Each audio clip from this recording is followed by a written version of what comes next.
ओम शांति। आज है 17 फरवरी 2022 के ईश्वरीय महावाक्य। पहले सुनते हैं मुरली के मुख्य पॉइंट्स। बाबा ने कहा, तुम जितना बाप को याद करेंगे और सृष्टि चक्र को फिराएंगे उतना ही विकर्म विनाश होंगे। याद तो बहुत करना पड़े क्योंकि सिर पर विकर्मों का बोझ बहुत है। जब तक कर्मातीत अवस्था को प्राप्त नहीं कर लेते तब तक कुछ न कुछ शारीरिक कर्म भोग लगता रहेगा, लेकिन पिछाड़ी में यह सब दुख खत्म हो जाएंगे। तुम्हें ज्ञान विज्ञान की प्रदर्शनी करनी है और उसमें बड़ी युक्ति से यह समझाना है कि इस ज्ञान से ही जीवन मुक्ति मिलेगी। तुम एवर वेल्दी बनेंगे और विज्ञान से अर्थात योग से मुक्ति मिलेगी, एवर हेल्दी बन जाएंगे। अभी संगम युग पर योग बल द्वारा तुम बाप से अपना राज्य ले रहे हो। जो श्रीमत पर चलेंगे वही श्रेष्ठाचारी बनेंगे। यहाँ बाप तुम्हें त्रिकालदर्शी और त्रिलोकीनाथ बनाते हैं। जो बाप का टाइटल वही तुम ब्राह्मणों का भी है। तुम बहुत उच्च हो जो अपने को त्रिलोकीनाथ समझते हो। बाकी तो कृष्ण को भी त्रिलोकीनाथ नहीं कहेंगे क्योंकि वह कोई तीनों कालों को नहीं जानता। अभी दिन प्रतिदिन तुम्हारी उन्नति हो रही है। तुम ऊपर जाते रहते हो, वह नीचे गिरते रहते हैं क्योंकि तुम्हारी चढ़ती कला है और बाकी सबकी उतरती कला। और लास्ट में बाबा ने कहा, आखिर विनाश तो होना ही है, तो क्यों नहीं बाप को याद कर अपने विकर्म विनाश करें। जितनी जितनी आत्मा शुद्ध होती जाएगी उतना ही पद भी ऊंचा मिलेगा। सारा मदार है ज्ञान और विज्ञान पर। और अब सुनते हैं महावाक्यों को विस्तार से। मुरली का सार। मीठे बच्चे, सिर पर विकर्मों का बोझा बहुत है, इसलिए अब तक शारीरिक बीमारियां आदि आती हैं। जब कर्मातीत बनेंगे तो कर्म भोग चुकतू हो जाएंगे। प्रश्न, सभी का अटेंशन खिंचवाने के लिए इस यूनिवर्सिटी का कौन सा नाम होना चाहिए? उत्तर, सच्चा सच्चा ज्ञान विज्ञान भवन, पांडव भवन। ज्ञान अर्थात नॉलेज से वेल्थ, विज्ञान अर्थात योग से हेल्थ मिलती है, सो भी 21 जन्मों के लिए। तो तुम बच्चों को मनुष्य को मुक्ति जीवन मुक्ति देने के लिए ज्ञान विज्ञान की प्रदर्शनी लगानी चाहिए। ज्ञान विज्ञान भवन नाम से सबका अटेंशन जाएगा। गीत हमारे तीर्थ न्यारे हैं। ओम शांति। इस गीत में एक लाइन आती है, चारों तरफ लगाए फेरे फिर भी हरदम दूर रहे। तीर्थों पर मनुष्य चारों धामों का फेरा लगाते हैं। अब उनका फेरा क्यों लगाते हैं? यह चक्र का फेरा है, सत्यु त्रेता आदि। यह फेरा है। जितना बाप को याद करेंगे, चक्र को फिराएंगे, उतना ही विकर्म विनाश होंगे। तो बाबा को बहुत याद करना पड़े क्योंकि विकर्मों का बोझा सिर पर बहुत है। शारीरिक बीमारियां तो अंत तक चलनी है, कर्म भोग तो अंत तक रहता है। यह निशानी है, जब तक कर्मातीत अवस्था को नहीं पहुंचते हैं तब तक कुछ न कुछ दुख लगता ही रहता है। पिछाड़ी में ये सब खत्म होंगे। अपना मुख्य है ज्ञान और योग। दिल्ली में ज्ञान विज्ञान भवन है। सच्चा सच्चा ज्ञान विज्ञान भवन तो यह है। ज्ञान माना नॉलेज, जीवन मुक्ति। विज्ञान माना मुक्ति। योग को विज्ञान कहा जाता है। विज्ञान से मुक्ति, ज्ञान से जीवन मुक्ति। तो ज्ञान विज्ञान भवन यह उनको समझानी भी देनी पड़े तो ज्ञान विज्ञान की प्रदर्शनी होनी चाहिए।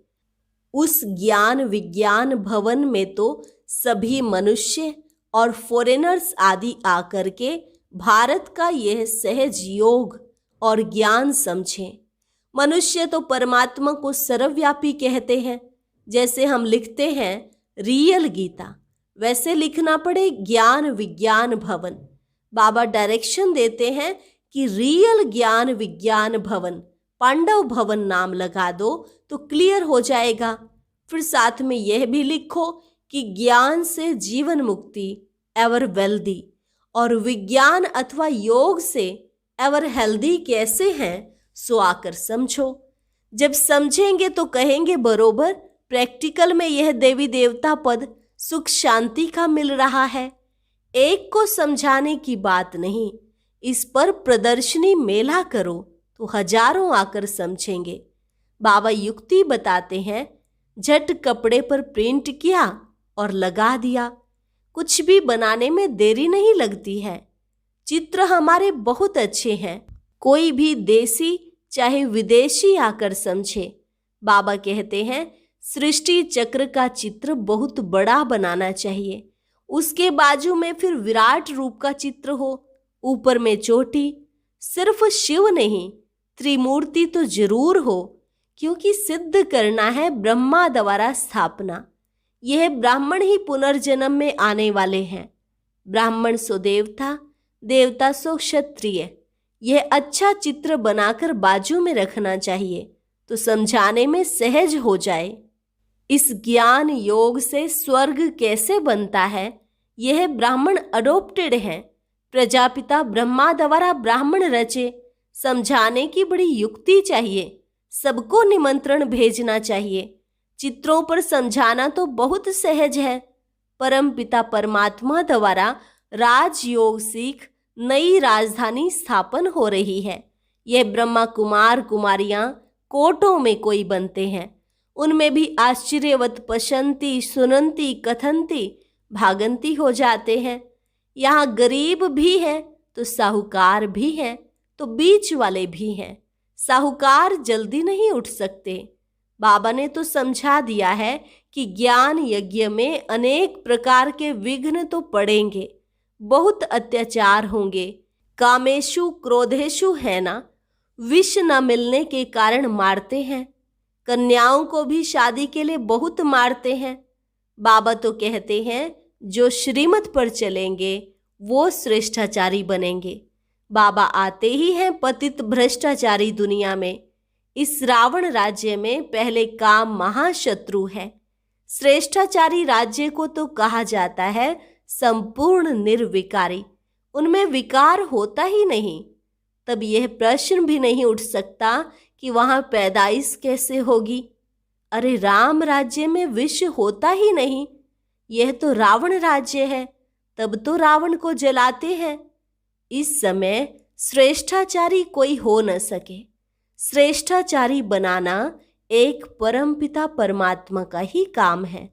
स्वर्ग तो है ही वॉइसलेस वर्ल्ड, वहां विष होता ही नहीं, क्योंकि रावण राज्य ही नहीं है। अभी तुम राज्य लेते हो योग बल से, रावण का खात्मा अब होना ही है। अभी है संगम, अभी तुम संपूर्ण बन रहे हो। सतयुग की जब आदि होती है तब वहां एक भी विकारी हो न सके। संगम पर दोनों है ना, मैला पानी और सफेद पानी, उनका ही संगम कहा जाता है। मैला जब चला जाएगा तो फिर देखने में भी नहीं आएगा। तो अभी दुनिया का भी संगम है, आत्मा और परमात्मा का यह संगम है। बाकी नदी और सागर का संगम तो परंपरा से चला ही आता है। नदी तो सागर में ही पड़ेगी। बाकी पानी का फर्क तो होता ही है। बाप के सिवाय कोई भी मनुष्य त्रिकालदर्शी त्रिलोकीनाथ बना नहीं सकता। त्रिकालदर्शी और त्रिलोकीनाथ तुम ही बनते हो, कृष्ण को भी नहीं कह सकते। त्रिलोकीनाथ तीनों कालों को जानने वाला एक ही है। त्रिलोकीनाथ त्रिकालदर्शी सिवाय परमपिता परमात्मा के दूसरा कोई होता नहीं। लक्ष्मी नारायण को तो तीनों लोकों अथवा तीनों कालों का ज्ञान ही नहीं है। आदि मध्य अंत का भी ज्ञान नहीं है। अभी तो हमारे पास सारा ज्ञान है, त्रिलोकी का भी ज्ञान है। जो बाबा का टाइटल है वह ब्राह्मणों को भी मिल सकता है। देवताओं को भी यह ज्ञान नहीं। तुम बहुत उच्च हो। जो बच्चे अपने को त्रिलोकीनाथ, त्रिकालदर्शी समझते हैं, वह तो दूसरों को आप समान बनाने में बिजी होंगे। सबको निमंत्रण देना चाहिए। हर धर्म वालों को लिखना चाहिए कि ज्ञान विज्ञान से हेल्थ वेल्थ कैसे मिलती है, आकर समझो। दिल्ली में ज्ञान विज्ञान भवन में भी यह चीज हो तो कितने फॉरेनर्स आकर नॉलेज लेवें। आखिर अंत में तो सबको समझना ही है, विनाश भी अवश्य होना ही है। तो क्यों नहीं बाबा को याद करें, तो विकर्म भी विनाश हो। और जितनी जितनी आत्मा शुद्ध होती जाएगी उतना पद भी उच्च मिलेगा। सारा मदार है ज्ञान और विज्ञान पर। मुक्ति धाम में रहने वाले योग ही पसंद करेंगे, उन्हों की आत्मा में पार्ट ही ऐसा है। और देवी देवता धर्म वाले नॉलेज को ही पसंद करेंगे। तुम बच्चों की दिन प्रतिदिन उन्नति होती जाती है। तुम ऊपर जाते रहते हो, वह नीचे गिरते रहते हैं। तुम्हारी है चढ़ती कला और सबकी है उतरती कला। सबको वापस जाना है, वह तो कॉमन बात है। बाकी वर्षा लेना है, यह भी समझते हैं। कल्प पहले जो जिसने पद पाया है, जिस प्रकार से पाया है, वे सब साक्षी होकर देखते रहते हैं। आएंगे तो बहुत, दिन प्रतिदिन युक्तियां भी अच्छी अच्छी निकलती रहती हैं। ज्ञान विज्ञान भवन नाम हो और अच्छे अच्छे चित्र हो। दुनिया में तो बहुत फालतू चित्र हैं। कोई टेढ़े भांके कृष्ण के ऐसे आर्ट के चित्र बना देते हैं, तुम्हें उसकी दरकार ही नहीं है। वहां देवताएं डांस करते हैं, वे तो खुशी में खेल पाल करते हैं। यह आर्ट आदि तो यहाँ का रिवाज है। वहां तो प्रिंस प्रिंसेस खेलते हैं। बाइस्कोप आदि वहां कुछ भी नहीं है। इन सब बातों को तुम यहाँ ही जानते हो। बाप को भी तुम ही पहचानते हो। मनुष्यों की बुद्धि में थोड़े ही बैठता है कि यह कौन है, क्योंकि नाम सुना है श्री कृष्ण का। चित्र भी फर्स्ट क्लास है। नाम ही है श्याम सुंदर। काम चिता पर बैठते हैं तो श्याम बन जाते हैं। ज्ञान चिता पर बैठने से फिर आधा कल्प गोरे बन जाते हैं। बुद्धि में आना चाहिए तो सतयुग में 21 जन्म सुंदर थे, फिर काम चिता पर बैठ भिन्न नाम रूप में आकर श्याम बने हैं। वो लोग समझ नहीं सकते कि काला क्यों किया है। तुम तो जानते हो, अब कैसे समझाएं, किसका चित्र दें। श्याम और सुंदर इनको ही कहें, ऐसे नहीं रामचंद्र को भी श्याम सुंदर कहते हैं। उनको काला क्यों किया है, यह समझते नहीं है। इस समय सब काले ही काले हैं। ये समझने की बातें तो बहुत अच्छी हैं, परंतु जब अच्छी रीति कोई समझे। प्रदर्शनी में सीखने का चांस बहुत अच्छा है। हो सकता है अच्छी अच्छी बच्चियां मैदान में आ जाएं, बाकी दूसरे सीखते रहें। निमंत्रण तो सबको देना है, भले कोई गाली दे, गालियां तो संगम पर खानी ही है। अच्छा, मीठे मीठे सिकी लधे बच्चों प्रति मात पिता बाप दादा का याद प्यार और गुड मॉर्निंग।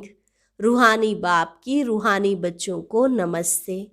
रूहानी बच्चों की रूहानी बाप दादा को नमस्ते नमस्ते, गुड मॉर्निंग। धारणा के लिए मुख्य सार। पहली पॉइंट, श्रीमत पर चलकर श्रेष्ठाचारी बनना है। काम महाशत्रु पर विजयी बन संपूर्ण निर्विकारी बनना है। अत्याचारों से डरना नहीं है। दूसरी पॉइंट, योग बल से आत्मा को शुद्ध बनाना है।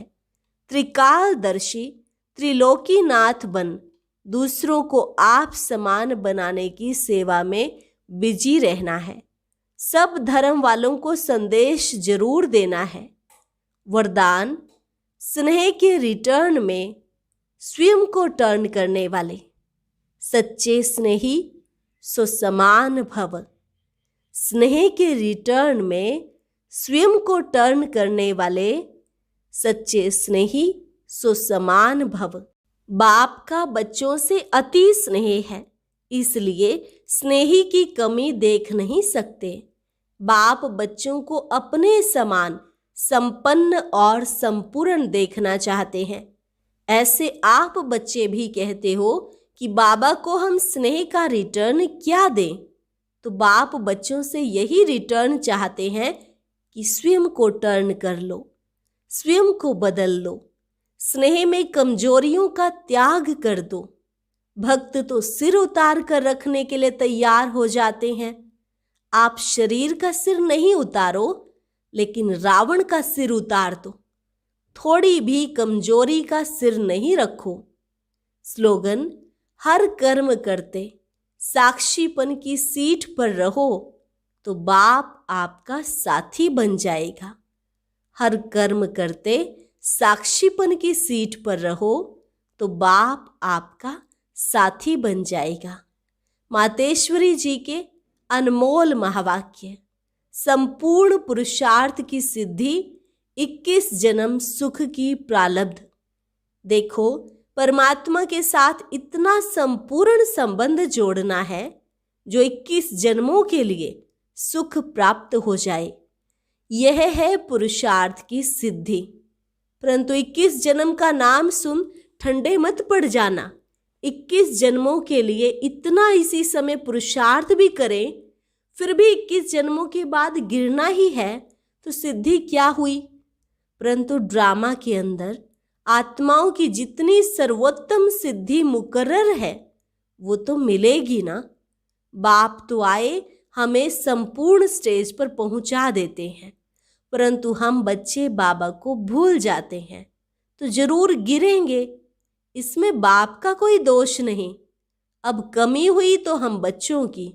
सतयुग त्रेता का सारा सुख इस जन्म के पुरुषार्थ पर आधार रखता है, तो क्यों न संपूर्ण पुरुषार्थ कर अपना सर्वोत्तम पार्ट बजाए और अच्छे से अच्छे पुरुषार्थ कर पूरा वर्षा लेवे। पुरुषार्थ मनुष्य सदा सुख के लिए ही करता है। सुख दुख से न्यारे होने के लिए कोई पुरुषार्थ नहीं करता। वो तो ड्रामा के अंत में परमात्मा आए, सभी आत्माओं को सजा दे, पवित्र बनाए, पाठ से मुक्त करेंगे। ये तो परमात्मा का कार्य है। वो अपने मुकर्रर समय पर आपे ही आकर बताते हैं। अब जब आत्माओं को फिर भी पाठ में आना ही पड़ेगा तो क्यों न अच्छा पुरुषार्थ कर सर्वोत्तम पाठ बजाए। अच्छा, और अब सुनते हैं आज का अव्यक्त ज्ञान मोती। ये एक बहुत संस्कारितापूर्ण वीडियो है, जरूर देखें, कोई भी मिस ना करे।